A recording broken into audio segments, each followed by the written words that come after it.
Hi friends, welcome to our channel super trader Lakshya. यहाँ पे हमारा दूसरा चैनल है लक्ष्य ग्लोबल ट्रेड्स। यहाँ पे हम ग्लोबल मार्केट, इंडियन मार्केट सारों का एक एनालिसिस करके आपको वीडियो डालते हैं ताकि आपको एक छोटे से वीडियो में सारे मार्केट्स के बारे में क्या हालचाल है, क्या एफआईआई कर रहे हैं और वर्ल्ड मार्केट में क्या हो रहा है, वॉर का क्या हो रहा है, उन सब चीज़ों से आप एक कंक्लूजन निकाल सकें जो आपकी ट्रेडिंग को बेटर बना सके। तो सबसे इंपॉर्टेंट चीज़ है, पहला काम है, अगर वीडियो अच्छा लगे तो इसको लाइक ज़रूर कर देना।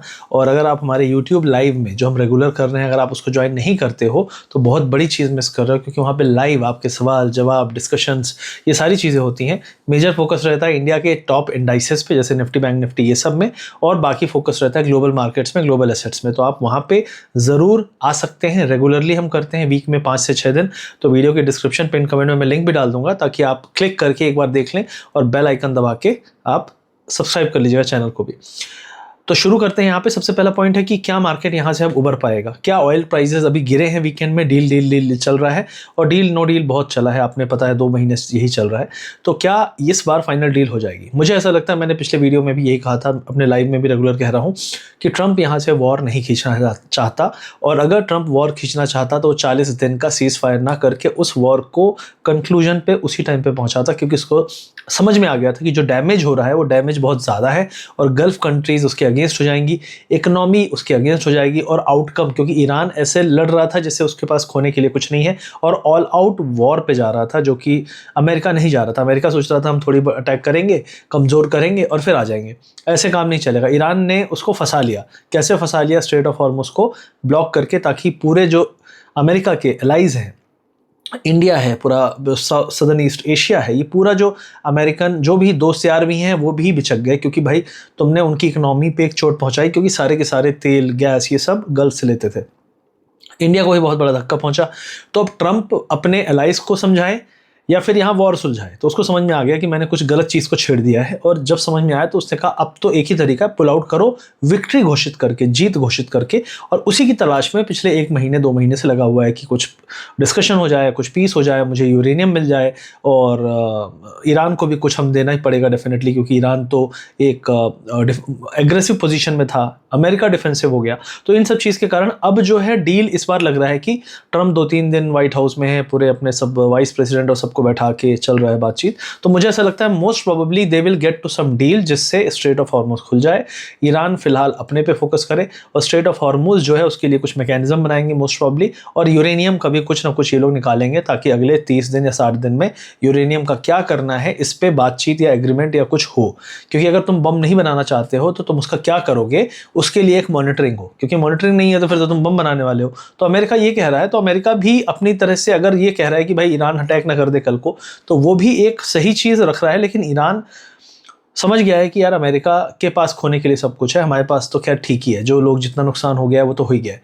तो इस पोजीशन से ईरान खेल रहा है कि उसके पास खोने को कुछ नहीं है, लेकिन उसके पास 9 करोड़ जनसंख्या है, जो कि अगर इकोनॉमिक क्राइसिस आया तो उसके अगेंस्ट खड़ी हो जाएगी।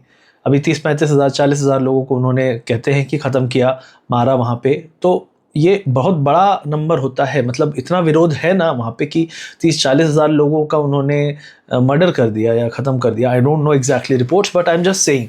तो मेरा पॉइंट यहाँ पे है कि ईरान भी बहुत एग्रेसिव नहीं होना चाहता। उसको भी पता है कि वॉर हुआ तो हम तो निपट ही जाएंगे, क्योंकि they will come after everybody. तो बीच का कोई रास्ता जहाँ पे ईरान जीतता हुआ दिखे, ये दिख रहा है। तो ऑयल प्राइस गिरे हैं, ऑलमोस्ट $90 के आसपास आ चुके हैं। उसके बाद एफआईआई का जो डेटा आया है, निफ्टी की बात करेंगे सबसे पहले। तो निफ्टी जो है, बैंक निफ्टी काफ़ी स्ट्रांग हुआ, रुपी थोड़ा सा आपका मजबूत होता हुआ दिखा। तो बैंक निफ्टी जो है, मुझे ऐसा लगता है निफ्टी बैंक निफ्टी दोनों यहाँ से अपसाइड जा सकते हैं। आईटी एक प्रॉब्लम है, लेकिन बैंक निफ्टी अच्छा कर रहा है और बैंक निफ्टी अभी पिटा था काफ़ी। तो मुझे लगता है बैंक निफ्टी मेजर सपोर्टर रहेगा निफ्टी को ऊपर ले जाने के लिए। और राइट नाउ जो क्लोजिंग है ऑलमोस्ट 23,720 के पास, 720 के पास है, 23,000। तो मुझे लगता है 24,000 का अटेम्प्ट कल के दिन हो सकता है। ऑयल प्राइजेस ऑलरेडी $100 के आसपास चल रहे थे फ्राइडे को, अभी $90 के आसपास हैं। तो ये 10% का जो फॉल है ये रिलीफ पहुंचाएगा हमारे मार्केट को। और अगर ये और यहाँ से गिरता है कल सुबह तक डील की और कुछ पॉइंट्स बाहर आते हैं, क्योंकि अभी क्या होता है कि ट्रंप को झूठ बोल देता है, फिर वहाँ से कुछ वो लोग क्लैरिफाई करते हैं, ये सब चल रहा है। तो अभी मार्केट को ये पता है कि डील होने वाली है, कुछ होने वाला है, लेकिन क्या एग्जैक्टली आने वाला है वो अभी किसी को नहीं पता, इसलिए मार्केट अभी भी वेट कर रहा है। तो अगर वो वेट कर रहा है और अगर उसको ठीक ठाक कंफर्टेबल न्यूज़ मिलती है तो ऑयल प्राइसेस $85 के नीचे भी आ सकते हैं, क्योंकि स्ट्रेट ऑफ हॉर्मुज़ अगर खुला किसी भी तरह से ये कंफर्मेशन हुआ कि स्ट्रेट ऑफ हॉर्मुज़ खुल जाएगा तो भी ऑयल प्राइस 85 तक तो आके सेटल हो सकते हैं, मुझे ऐसा लगता है। दूसरी चीज़ है यहाँ पे कि ऑयल प्राइस से बहुत बड़ा डायनेमिक्स है पूरा इन्फ्लेशन का, जो कमज़ोर होगा। तो अगर इन्फ्लेशन नहीं बढ़ रही है तो रेट कट होंगे, और रेट कट होंगे तो जो एसेट्स हैं जो नहीं भाग रहे थे वो भागेंगे। तो यहाँ पे इसीलिए इंपॉर्टेंट है कि निफ्टी के कंपोनेंट्स अच्छा करना चाहिए। 23,000 से मुझे लगता है 24,000 24,050 तक तो एक अटेम्प्ट मार देना चाहिए $90 के हिसाब से तेल अगर है तो।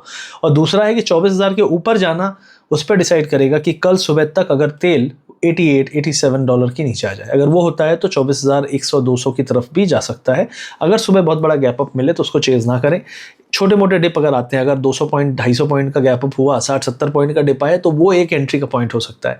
अगर 400 पॉइंट का गैप अप है तो 100-150 पॉइंट का एक डिप आए, वो एंट्री का पॉइंट हो सकता है। चेज़ ना करें, चेज़ करने में अक्सर लोग मारे जाते हैं, ये मैंने देखा है। और ट्रेडिंग में चेज़र्स मोस्टली लूज, एक्यूमुलेटर जो होते हैं वो फिर भी बच जाते हैं। तो आपको एक्यूमुलेट करना है डिप में। ओवरऑल FII का जो डेटा है वो अच्छा आया है, बहुत बुरा नहीं है, और FII हर डिप पे फ्लिप कर रहे हैं अपनी पोजीशन। तो कल अगर मार्केट बहुत ऊपर खुलता हुआ दिखा और शुरू में मार्केट अगर बहुत ऊपर खुलता हुआ दिख के एक गैप अप के बाद थोड़ा सा 50-60-80 पॉइंट नीचे आया, तो उसमें आप समझ लेना कि FIIs अपनी पोजीशन को क्लोज करके और फिर दोबारा से ऊपर अच्छी तेज़ी से ले जाने की अगर कोशिश किए तो मतलब वो उस छोटी सी डिप में ही अपनी सारी पोजीशन, मेजर पोजीशन एग्जिट कर रहे हैं, क्योंकि उनके पास बुलिश पोजीशन काफ़ी नहीं थी, और बियरिश पोजीशन जो थी उसे उन्होंने क्लोज किया है फ्राइडे को काफ़ी।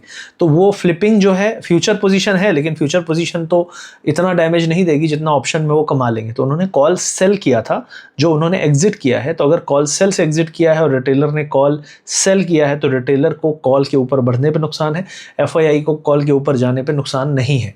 तो यहाँ पे ये गेम हो जाता है। तो FII अपनी पोजीशन अगर बनाएंगे तो कल सुबह बनाएंगे, बुलिश और बियरिश से एग्जिट भी करेंगे कुछ आधे घंटे या 45 मिनट के स्लॉट में। उसी में आपको समझना है प्राइस एक्शन। तो लेवल मैंने बता दिया है, पहला है 23,850। अगर हम इसके ऊपर ही खुल रहे हैं, कोई प्रॉब्लम नहीं होती है, तो फिर हम 24 के आसपास खुल रहे हैं। 24,050 पहला टारगेट है। हो सकता है 250 पॉइंट के बाद 70-80 पॉइंट का डिप आए और फिर आप अगला 100-150-200 पॉइंट का मारें। 24,200-240 अगला रेजिस्टेंस है, और 24,450 जो है उसके बाद का है। तो ये 3 लेवल हैं जो खुल जाएंगे अगर ऑयल प्राइस यहाँ से ऊपर ना जाने की जगह नीचे ही रहे, और 90 पे रहा तो 24,000 के आसपास का बाउंड्री लाइन मुझे दिखता है। बैंक निफ्टी मेजर ड्राइवर रहना चाहिए। उसके बाद अगर हम बात करें गोल्ड एंड सिल्वर की, तो गोल्ड एंड सिल्वर यहाँ पे थोड़ा सा अगर हम कहें तो अभी भी डल हैं, बहुत ज़्यादा अपसाइड नहीं दिख रहा है, लेकिन सिल्वर चांदी थोड़ी ज़्यादा स्ट्रॉन्ग है। तो मुझे लगता है चांदी में यहाँ पे आपको एक अच्छा अपसाइड दिख सकता है राइट नाउ। अगर हम लोग डॉलर की बात कर रहे हैं, इंडियन मार्केट की नहीं, तो जो चांदी है वो 77 के आसपास दिखा रहा है रेट। 75 पे क्लोज हुआ था फ्राइडे को। तो मुझे लगता है ये 77, 83, 84 तक भी मार सकता है ऊपर की तरफ, अगर जैसा मैंने कहा ऑयल 90 के नीचे ही रहे और नीचे और जाए। तो ओवरऑल बुलिश है, लेकिन सोने और चांदी में चांदी ज़्यादा बुलिश है, और चांदी यहाँ पे 77.5 में छोटे मोटे डिप $1-1.5 के आते हैं। That is a accumulation opportunity, और यहाँ से एक अच्छा अपसाइड आपको चांदी में भी दिख सकता है। उसके अलावा अगर हम बात करें तो क्रिप्टोज़ में बिटकॉइन ऑलमोस्ट 77,000 के आसपास है, इथीरियम 2120 पे है, और सोलाना जो है 86 के आसपास है। तो ओवरऑल क्रिप्टो करेंसीज भी बाउंस करी हैं। एक लग रहा था ब्रेकडाउन हो जाएगा, काफ़ी खतरा बन रहा था, तो उसको रिवर्सल करते हुए इन्होंने एक कैंडल ऐसा तो बनाया है जो अभी विश्वास दिला रहा है कि हो सकता है ये लिक्विडिटी फ्लश करने का इवेंट था। और अगर यहाँ से ऑयल, जैसा मैंने कहा, अगर ऑयल नहीं भी, ऑयल 90 के आसपास भी रहा लेकिन थोड़ी और कंफर्म न्यूज़ आई तो crypto will run up more कल जब मार्केट वर्ल्ड के खुलेंगे, क्योंकि काफ़ी कुछ पूरे वर्ल्ड मार्केट के जो प्राइजेस हैं वो ऑयल के प्राइस के गिरने के कारण खुशी मना रहे होंगे। तो ये एक मेजर पॉइंट है जो मुझे मार्केट्स में दिखता है। और इसके अलावा अगर हम कहें तो ऑयल पे नज़र रहेगी मेरी, और क्रिप्टो करेंसीज़ में बाय द डिप है, और सपोर्ट्स जो हैं बिटकॉइन के करीब 75 पे अच्छे पकड़े हैं, इथेरियम के 2050-60 के आसपास, और सोलाना के 83-84 के आसपास अच्छे सपोर्ट्स हैं अभी राइट नाउ।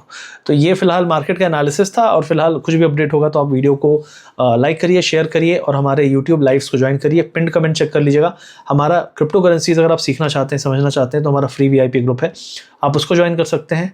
उसके लिए आपको चाहिए एक्सचेंज का लिंक वीडियो के डिस्क्रिप्शन में मिल जाएगा। आपको वहाँ पे अकाउंट खोलना है, आपको वहाँ पे KYC कंप्लीट करके डिपॉजिट करना है, क्योंकि अगर आपको ट्रेड करना है तो आपको कितने से स्टार्ट करना है, 20, 25, 30 हज़ार से आप शुरू कर सकते हैं।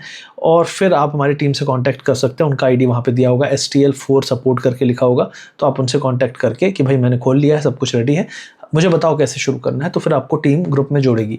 तो वहाँ पे आपको चीज़ें जो हैं सिखाते समाते धीरे धीरे आप आगे बढ़ो, ऐसा नहीं बहुत जल्दी कूद के। और यूट्यूब लाइव्स पे रेगुलर ज्वाइन करो, जो मैं करता हूँ उसमें मैं काफ़ी कुछ समझाता हूँ, सिखाता हूँ तसल्ली से, ताकि आपको दिमाग में घुसे और आप बहुत जल्दी में ना रहें, जुआ ना खेलें और धीरे धीरे कंपाउंड करें चीज़ों को, ये सब चीज़ें।